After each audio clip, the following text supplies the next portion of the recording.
Howdy y'all, welcome to Nerd Studio. We're out at the range today. I'm going to talk about something different. Talk about how to avoid getting scammed if you're selling your firearms in a private sale. Stay tuned.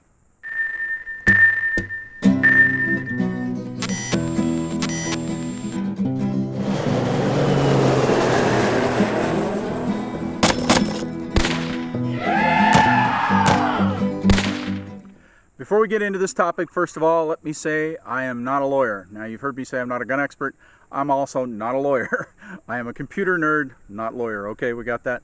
The laws governing the sale of firearms are going to vary state to state, maybe even city to city, depending on where you live. So before you proceed with any sale or purchase of a firearm, the only advice I can give you is it's your responsibility to make sure you're complying with all local, state, and federal laws that govern firearm sales for where you live. And I am not going to give you any legal advice on how to buy or sell a firearm. It would be silly to even expect me to do that. But what we are talking about here are the scams that can occur during that process, which, because I've been through it several times, I think I'm qualified to at least comment on. So we're going to do that. I've done person-to-person sales locally where, you find your buyer, whatever method it is, you find your buyer, you meet that person, you exchange and do paperwork if you need to, that kind of thing. I've also done stuff through, Facebook and Armslist, where you're gonna end up doing an FFL transfer to somebody out of state, that kind of thing. Lots of ways to get it done. But really, I'm not going to get too much, like I said, not going to get into that. What I really want to talk about are some of the things that I've encountered along the way, and maybe give you an idea of some of the things to watch for if you decide that you're going to engage in selling or buying firearms to private parties this way.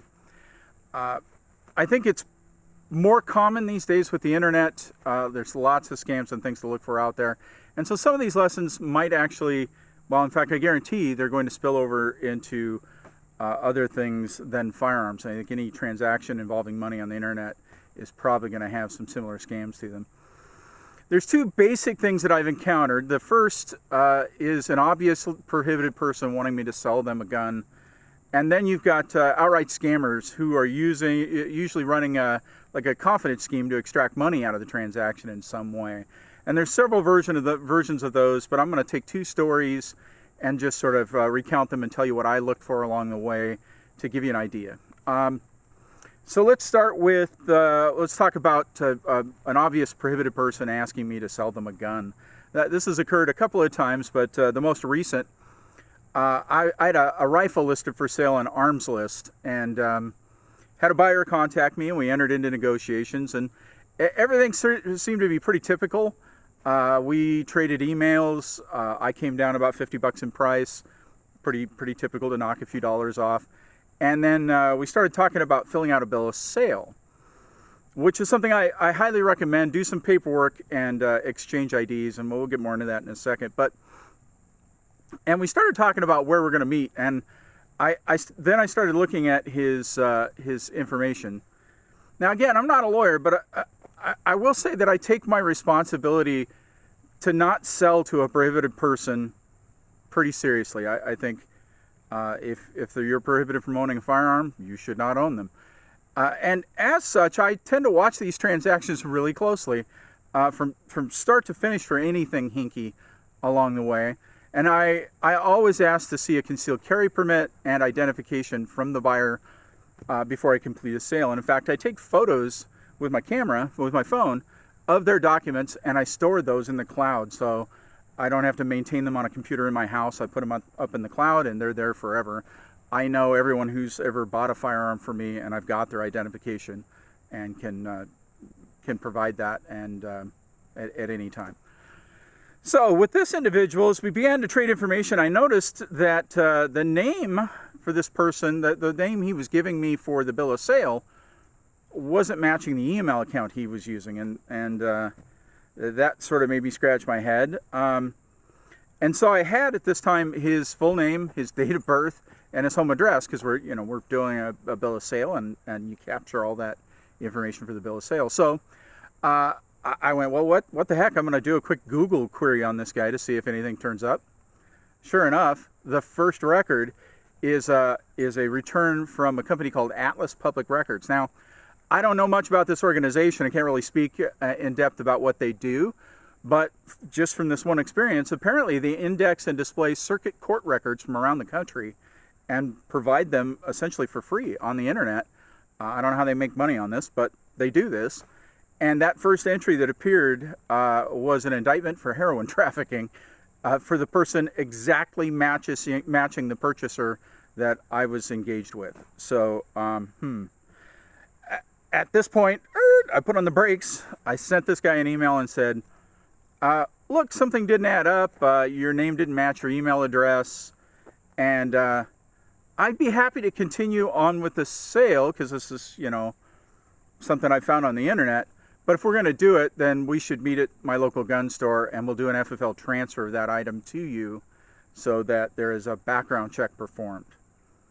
Immediately, he replied and said, well, if you're uncomfortable with doing the deal, then forget it. We won't do it. Now, I can only assume from here that he would not have passed that background check.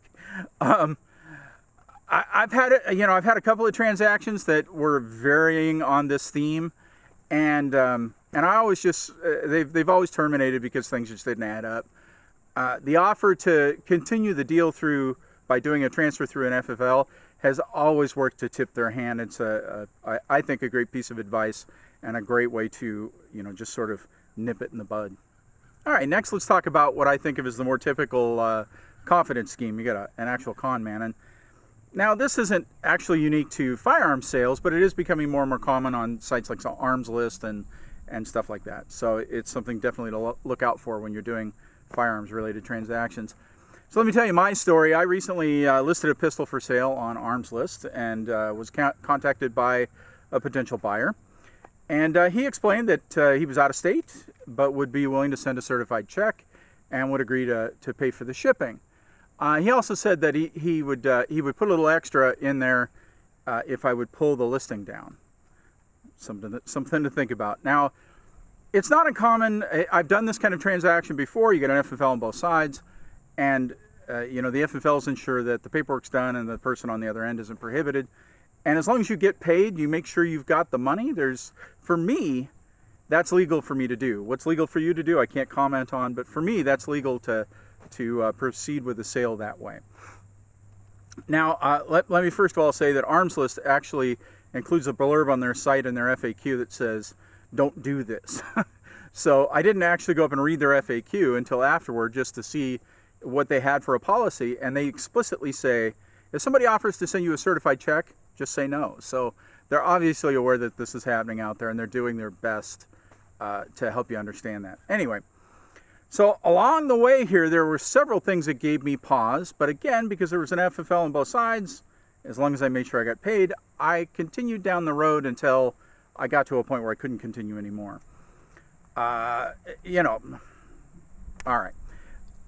The first clue that something wasn't right was that the buyer didn't negotiate.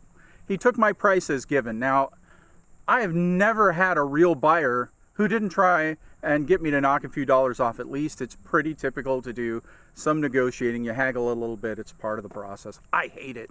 We go, look, I want to put the number up that I want, and look, that's the cost of it.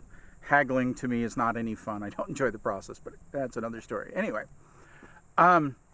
so the first thing is he didn't haggle. Next, the buyer sent me an email with a copy of his driver's license and a copy of his local gun store's FFL information. That's usually a photocopy of their FFL license. It's got their ID and all the relevant information to their federal firearms license. During that email, the next clue that something didn't smell right was that his English was not standard. So here's some quotes from the email. Quote, "So let me know if you are ready to proceed in receiving the payment right away. Please proceed to ship the firearm to my FFL holder address. My FFL holder will easily notify me once they receive the firearm, and I'll have to pay my FFL holder for their services." I don't know about you, but in my experience, people write how they speak, and I don't know anyone that talks like that. that sounds like boilerplate from some sort of advertisement. So, I looked at that and I went, maybe this guy is getting, I don't know. Again, FFL on both sides. As long as I get paid, I'm going to go until I get to a stopping point. A few days later, sure enough, I actually get this in the mail. This is it right here. I get this second day priority mail. Yeah, I think priority second day mail arrives in my mailbox. And the first thing that I noticed, and I'll get a screenshot up here for you. The first thing that I noticed on the outside of the envelope was that this was coming from some LLC, a limited liability company in Fayetteville, North Carolina. My buyer indicated he was in Minnesota. It was a Minnesota driver's license and FFL in Minnesota. Yeah, not good. So next, I opened the envelope and found the biggest red flag of the con. The check was for $2,500, over 3 times what the agreed on price. So the agreed on price was $700. I'm staring at a check for $2,500. Now I really started looking into the details here. So here's all the things that I uncovered during the process.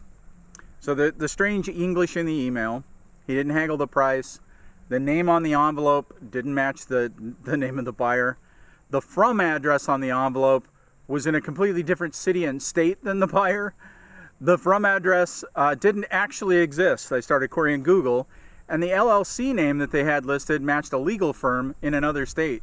And frankly, they said they were coming out of Fayetteville, North Carolina, and this LLC has a pretty distinct name. I'll show it here. It actually matches an LLC of a legal firm in New Jersey. The from address actually on the from address on the check was a third name and a third location in Florida. I think I'll show it to you here. Then I noticed the FFL information that he sent me actually expired in January 2015. Oh, what a mess. I mean, none of this added up. So the first thing I did was I took the envelope to check, and I ran into town and had a chat with one of our local sheriff's deputies and said, look, I don't know, maybe I've watched too much Law and Order, but this seems hinky. It looks like he's doing something through the U.S. mail, and it might be mail fraud. I don't know. Let me tell you the story. You tell me if there's a crime here. Now, they didn't take a report. They said if I had sent the gun out or we'd exchanged some goods, then there would be a crime that occurred that affected me, and it would be their job to, then they'd want to take the case and take a report. But none of that happened because I put the brakes on. So there was nothing for them to pursue. And it made complete sense, but I felt good that going to the sheriff and sort of talking it over was the right thing to do.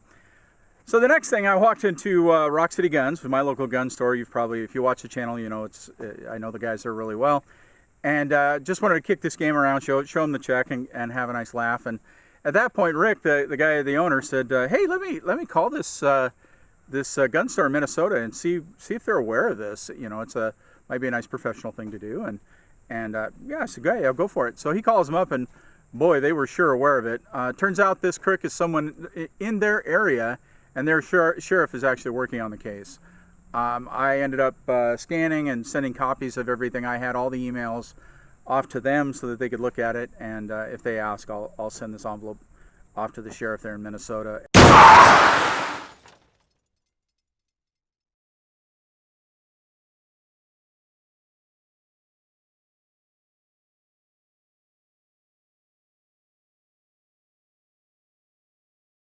And help them any way I can. So I did some digging here to try and figure out, the thing I couldn't understand was, what's the scam? If I send the gun, I cash this guy's check, which is phony. It's going to be a phony check. I cash this guy's check, or I put it in the bank, and I send the gun off to, even if I didn't wait for the check to clear, which I wouldn't, even if I didn't wait for the check to clear and sent the gun off, it would go to a real FFL who would go, we don't know who this is, and would probably reply back with, huh? So what's the scam? Well, here it is. We had to do some digging, and actually, thanks to Alex, he found it. What happens here, the crook is not necessarily, he's not after the gun at all. He's never going to receive the gun.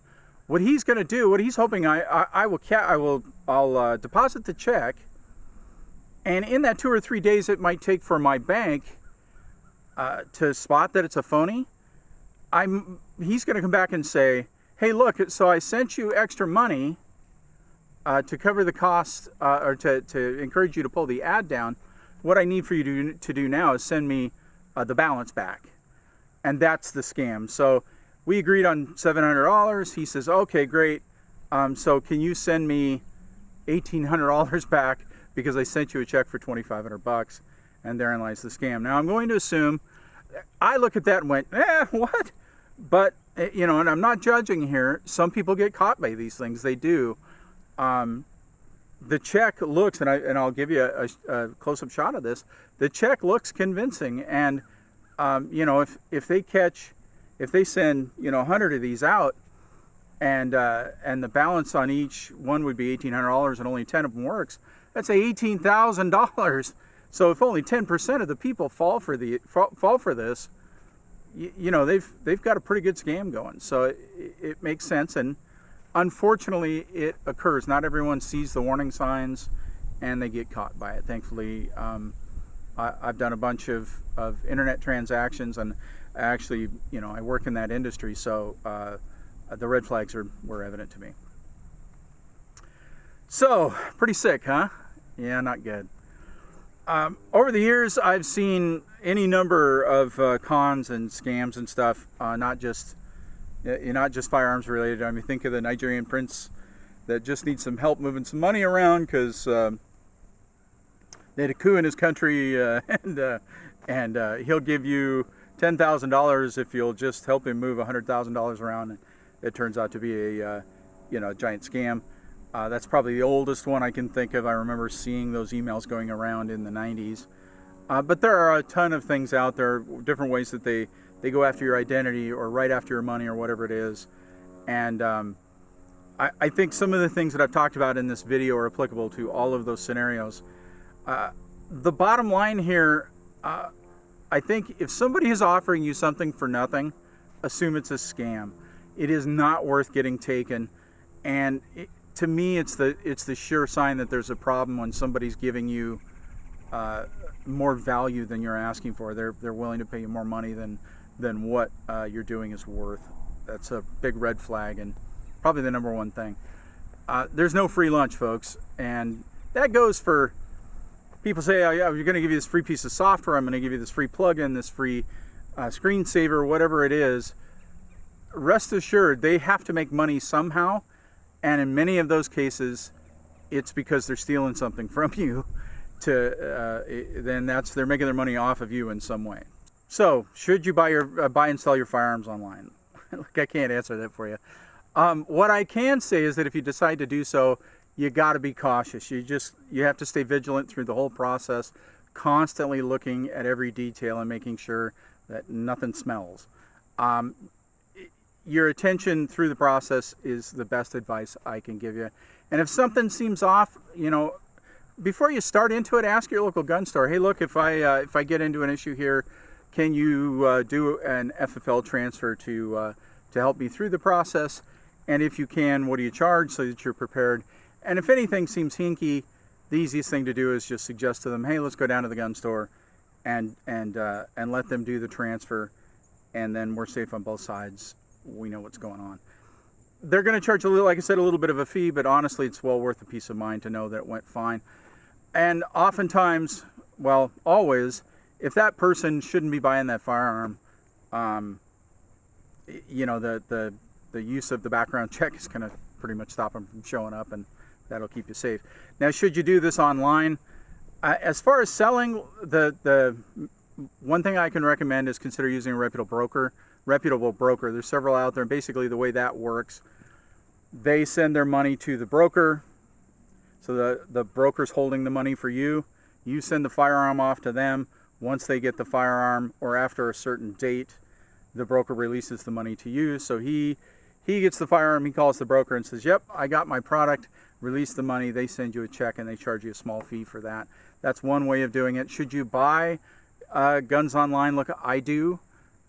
Make sure that, you know, if it's something that's coming through the mail, that you've got an FFL on both sides, just to keep everything safe. Again, you're going to pay a little bit of a fee, but it's the safest way to do it. You know, again, I would consider using a broker to do that, so that you know, you're not trusting. The trusting aspect of that it's just not the world we live in, folks. Okay, thankfully to date I have not actually got taken on any of these scams or deals. It's definitely something going forward in the modern age that we're just going to have to look out for if we're going to consider doing this kind of business online. And you know, the safest thing, don't buy from your gun store. If you want to sell something, sell to a gun store. It's the safest thing to do. But if you're going to engage in this stuff, it can be done, but you got to stay vigilant. All right, folks, always remember, anyone can shoot, and anyone can sell their guns online if it's legal for you to do, and that's your responsibility to know, not mine. All right, anyone can shoot and have fun. We'll see you next time. Yeehaw!